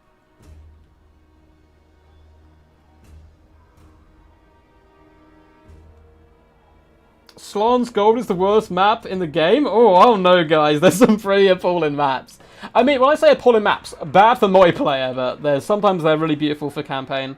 And I like the fact that NXT actually try to make new tactics to a point. That's why I'm hoping they bring in 1 or 2 garrison buildings on certain maps in Warhammer 3, a bit like they did in Shogun. I think that could be really cool. But I don't know if that's something they'll do. What's up, Vieira? Hope you're having a good time. Hope you're having a good time. So the Skaven forces are going to be rotating around to the right slightly. They're actually quite close to the board edge here, so Wickley needs to make sure he doesn't push out his troops any further and does actually let his opponent come round the flank here. Because if he starts trying to contest that, it's going to be a little bit of a messy situation. Poison Moors are going to continue to rain shots down. Yeah, he's pulling back his range troops and stuff. Poison Moors are shooting in, aiming at the Ungor Spearheads. They'll start doing some damage. They probably want to hit the Grogcubes of Wolf's Run, but I think they're unfortunately kind of misfired a little bit there. And somehow do a insane amount of friendly fire onto the Skaven Slaves. In come the Tuskor Chariots, in come the Centaurs. Pitfires of Hell's Deep are going to countercharge back and look to push back the Tuskors, who do get driven away. Centaurs as well as the Warhounds are going to be fleeing for their life. And out come the Pit Fighters. They are hunting down those Tuskor Chariots, bounding after them. And are they going to be able to catch them? Tuskors are fleeing back towards friendly territory right now. Pitfires may end up getting caught out, isolated, and alone. They need to fall back into their defensive formation. We see Wolf Rats have made it around the side, maybe want to jump on top of the Globadiers, but there's Council Guard nearby. Brave Scream does go down on the Death Runners, knocks them flying, but does basically no damage there, which is quite interesting. And now the Mutant Rat Ogre is going to countercharge into the Brave Shaman. Unfortunately for him, he gets absolutely body checked by Torx the Brass Bull, who is going right in there, looking to take the head from the Mutant Rat Ogre's shoulders. And he is up to only 0 kills so far, but then he decapitates 2 Poison Wind Globadiers, and in comes a Chariot as well, and the box is well and truly broken. Elsewhere on the battlefield, Centaurs are a little bit idle. Skaven Slaves are trying to hold back Goreherds, but they are struggling quite badly right now. There's a load of the range pressure from the Skaven, has been taken offline. Council Guard about to see a Brave Scream. They do manage to dodge a decent amount of it. Death Runners are able to surround the Brave Shaman, which could be quite problematic. Rival High Tasman goes down, and the Traderkin also catches the Deathmaster, the Mutant Rat Ogres, the Pit Fighters, the Assassin, Poison Wind Globadiers. It's going to be killing a lot. Doing so much damage there. Doing some lovely work there. Nicely well-placed spell by Suave. Deathmaster, he's trying to assassin Torx, but it's kind of hard to assassin a Brass Bull. And he's getting his ass absolutely whooped right now by a combination of Torx as well as the Chariots. Now, we do see some Ungors start to flee for their life there, but the Council Guard do receive some Plague Monk support, and a load of the Beastmen build has actually been overrun, despite the fact the assassination attempt is going so badly. Rival High Tasman does go down. I think Deathmaster just needs to flee this fight right now and don't get engaged, because the Butchers of Calcan Guard will do some lovely damage to him, and likewise will Torque's Brass Bull. Now, the Mutant Rat Ogre has returned to the fray. We still have the Council Guard, which is good news for Wicked D, because he needs those guys to try to drag down the Brass Bull. We have Centicles returning, however, as well as the Chaos Warhounds of Poison. Are we about to see a Beastmen all final? It looks like they're certainly in a state of advantage right now, as the Deathmaster is terrified, as Torque screams defiantly in his face.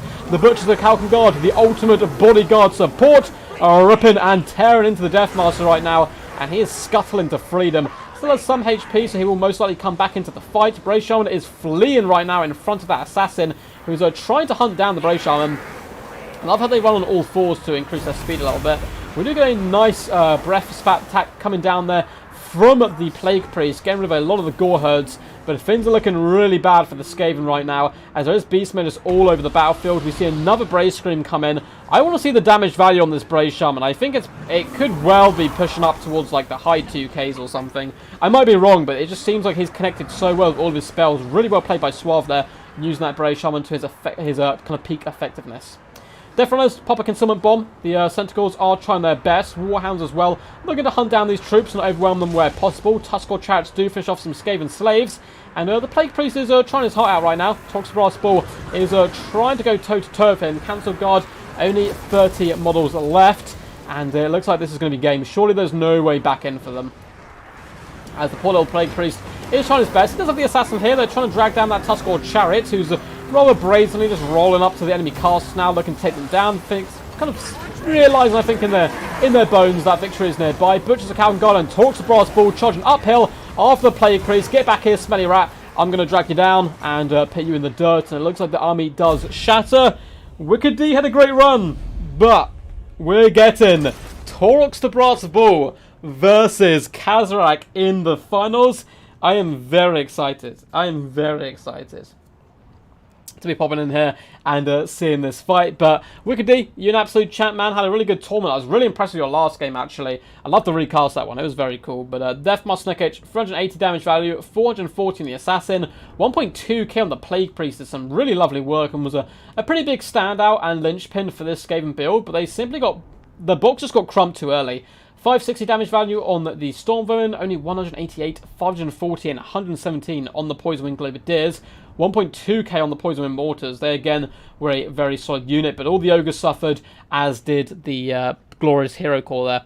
As for Suave, Torque's Brass Bull, 1.2k damage value, flexing his way into the finals. Yeah, 2,490 damage value, 94 kills from the Brave Shaman. Doing some glorious work there in the name of the Great Chaos Gods. Ungor Spearheads, 620, 240, 200, 345, 197 and 483 for the ground troops, so nothing impressive there. But the Centicles, 1,000 value and 187 kills, 105 in the second unit, 540 value. Tuskors, 450 and nothing else of note really. Butchers Calcan Guard got 1.3k damage value, which was quite nice by them. GG. Awesome games. Nice run, Wicked.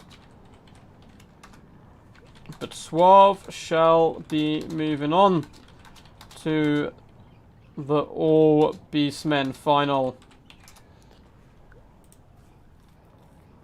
It's gonna be good.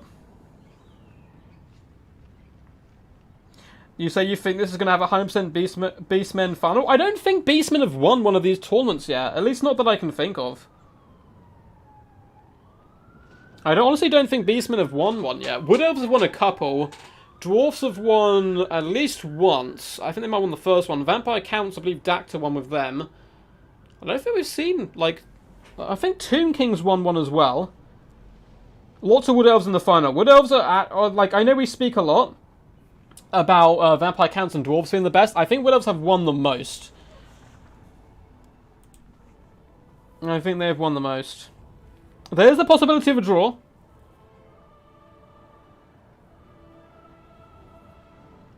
Yeah, Torque's versus Kazarak's going to be pretty good. Yeah, oh, do you guys hear the sirens go by? Yeah, I live right next to a police station and a hospital, so it's useful, if, you know, when I go out stabbing and get stabbed myself and I need a hospital to go to. Right, let's quickly add up a poll. Would you like to see Age of Empires content on the channel as that game comes out? Bear in mind, I'm a complete noob at Age of Empires. By the way. So it won't be like some elite, like, guides or anything like that. Yeah, you can win. Yeah, Ice is right. You can win when you've lost army losses and still win the game. I've seen it before. I've seen a summon win it. It's crazy. You can do a lot of stuff.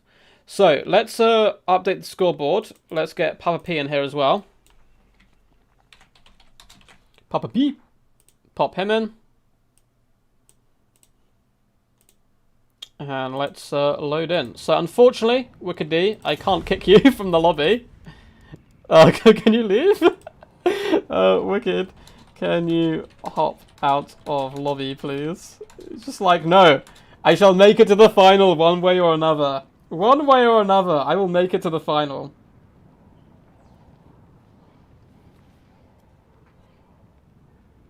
Literally just bought Age of Empires so we can both suck together. I've played like Age of Empires 2 with some friends when I was like a kid, and we just turtled and built giant armies, and we had no idea how to play like multiplayer. So I'm interested in this vote because I've done the vote also on my channel. So that's like a wider community, and then this chat votes for like people who watch my live streams, because it's overwhelmingly yes, as well as some Bannerlord content was on my poll. But like live stream, I don't know as much. I don't know. Beastmen are one of the best factions in the game. I don't think like they're anywhere near as OP. If you play Age of Empires 4, I'd watch, but I don't want to spend money on time on a game if you don't want to learn it. Yeah, like, I'm down to, like, custom games and stuff. It's very expensive, though, so I don't know. Right, I think we're gonna create a new lobby here. Suave. I will create a new lobby, because I think Wicked may be AFK. So we can just host one up now. Which is Suave versus Papa P.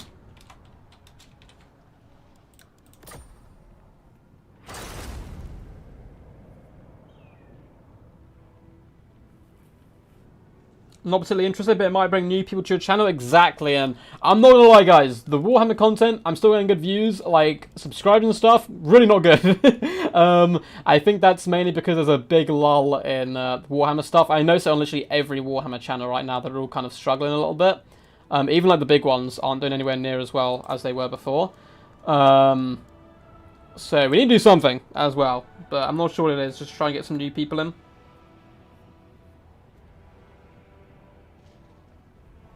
For Game 3, I'd like to be able to turn off army losses. Yeah, it'd be kind of cool, Jay, if it was like an on-off thing you could do.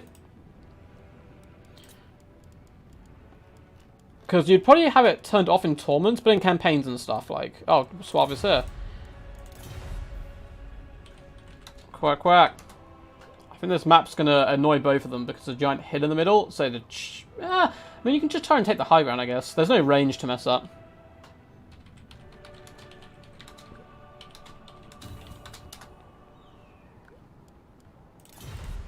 So, Suave versus Papa Palpatine. Who's your money on? I'm surprised we just missed out on a DBD all-DBD final, actually. I don't think... Is Suave in a clan? Is he RTK? I think he may be.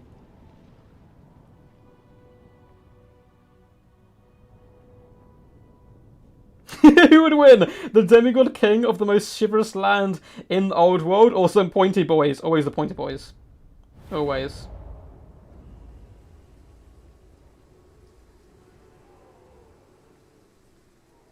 You play Command and Conquer? Yeah, I say I don't... Like, despite the fact I obviously play a Black Ton October Warhammer now, I didn't play that many RTS games growing up. I really did love them, but I played a lot of Dawn of War. Dawn of War was really good fun.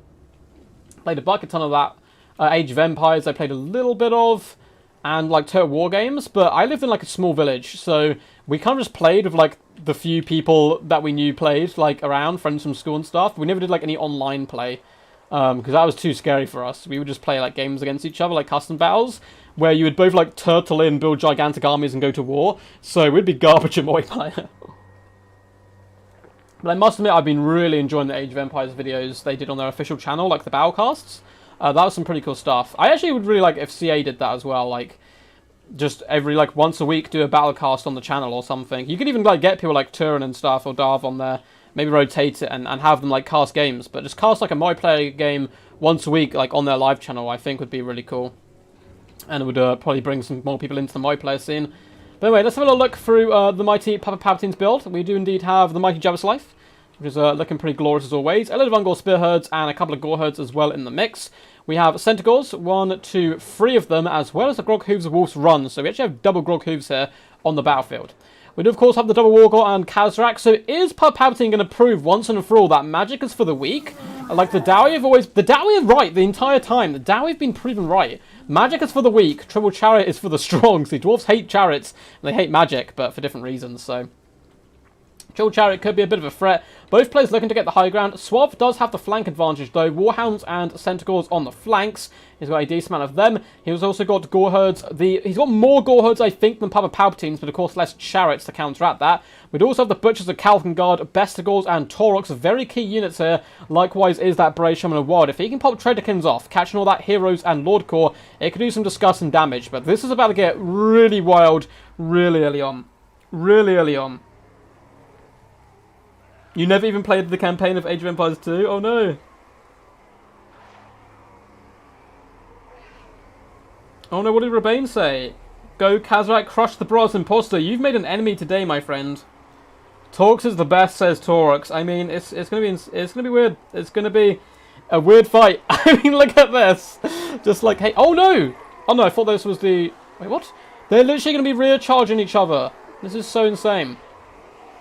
This is a very silly battle. I love it.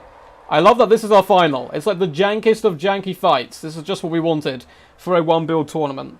I hope you guys have been enjoying the stream so far, by the way. If you have, feel free to drop a like, subscribe, and all that good standard YouTube-y stuff. And we will do the madness. So, instantly, people are going to have to turn around and start fighting each other. Suave's Grog Hooves are tied up with the Jabba the Hutt, Palpatine's ones. Look how quickly Khazrak deletes Gore Herds. Up to 5 kills already. There's some massive damage on them. Really nice work right there. And now the Wargors can push forward. This is going to be such a micro just mind fuck for both these guys.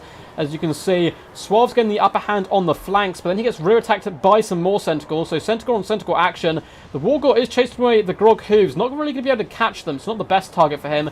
And Khazrak's mobility may favour him up against Taurox. So he should be able to pull that chariot away to freedom. If he gets pinned in, it could be big problems. You can see there's some lovely damage to the Bestigors.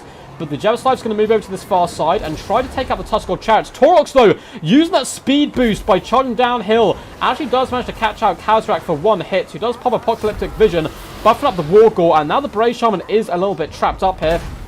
Traderkin does go down, and it does manage to catch Khazrak as well as all the Centaurs and Jabba's Lives and the Wargors. So a big fight going on this right-hand flank, and it looks like Suave getting the upper hand there with the Butchers in the fight. But elsewhere on the battlefield, Papa Palpatine is demolishing this build. Centaur's being forced off, Warhound's being forced off, but has he strayed too far? Has he abandoned Khazrak One Eye? Looks like Khazrak's doing just fine as he charges back in, aiming this time at the Brass Bull himself, although he takes a massive hit in retaliation, and he needs to escape the Butchers. He cannot afford to get pinned in at all.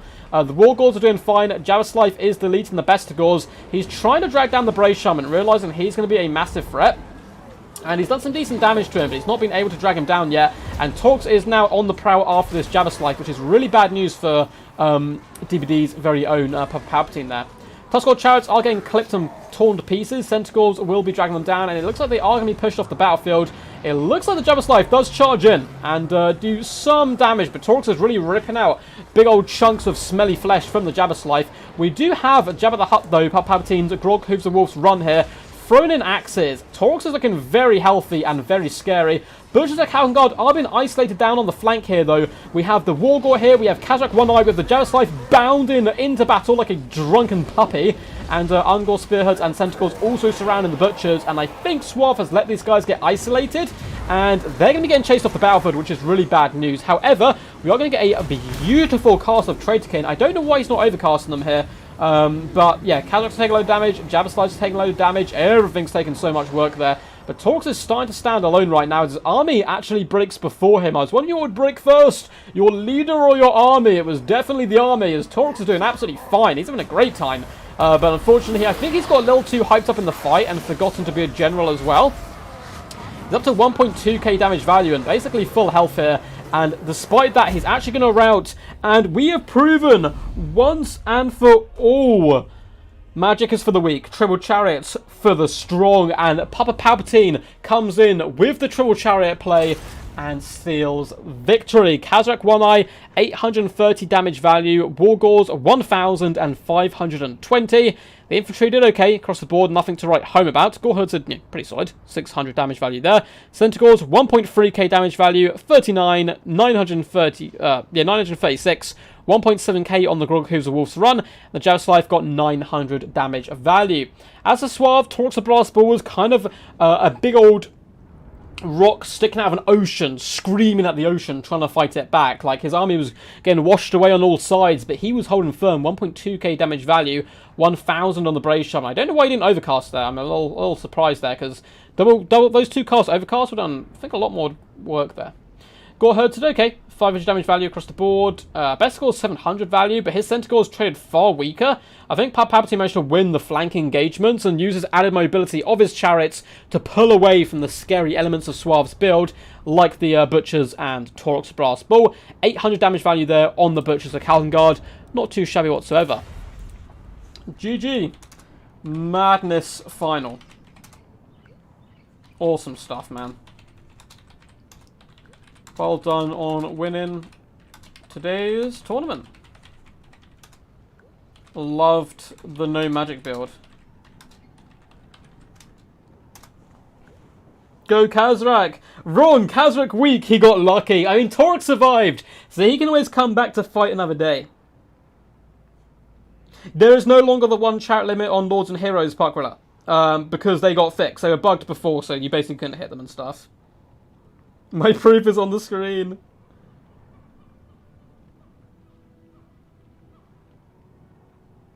Yeah, the misclick would be bad, but I think he had to risk it. The game wasn't going to last long enough, I don't think, for that shaman to kill itself from overcasting, you know? But yeah, you are right, like, it is a risk and reward system. Kazrak shown 2 eyes is one too many, 100%. 100%. Torok's best lowly dwarfin. Well, I hope you guys enjoyed. Warwagon's still OP, I guess.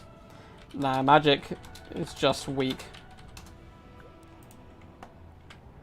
So, that was pretty epic. I hope you guys enjoyed that one. Before we close out, I'm going to find out if anyone else is live streaming, and we can send you guys over to them. Looks like 55% on the no category for extra content. Boo, guys, boo.